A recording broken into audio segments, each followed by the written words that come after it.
අද අපි කතා කරන්නේ ශ්‍රී ලංකාවේ ආදිවාසීන් ගැන.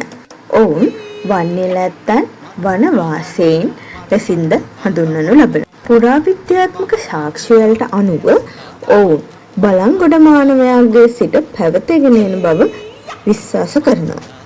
මොවුන් ශිලා යුගයේ විසු දඩයම් කිරීම සහ ආහාර එකතු කිරීම සඳහා හුරු වූ ජනතා කොට්ටාසයක්. සාම්ප්‍රදායිකව දුනු ඊතල යොදාගෙන දඩයම් කිරීම ඔවුන් ස්වභාව සෞන්දර්යය සමග ජීවත් වන නිසා ස්වභාව ධර්මයේ ආශිර්වාදය පවතින බව ඔවුන් විශ්වාස කරයි. මොවුන්ගේ මූලික ආගම වන්නේ ආත්මවාදයයි. එනම් ස්වභාව ධර්මයේ ඇති සියලුම දේවල් වලට ගස් වැල් ආදී සියලුම දේවල් වලට ආත්මයන් ඇති බව මොවුන් විශ්වාස කරයි. අතීතයේදී මොවුන් උතුරු මැද සහ ඌව පළාත්වල වැඩි වශයෙන් ජීවත් වූ අතර අද වන විට දඹාන, රිතුගල, නිල්ගල, දිබුලාගල වැනි ප්‍රදේශවල මොවුන් ජීවත් වේ.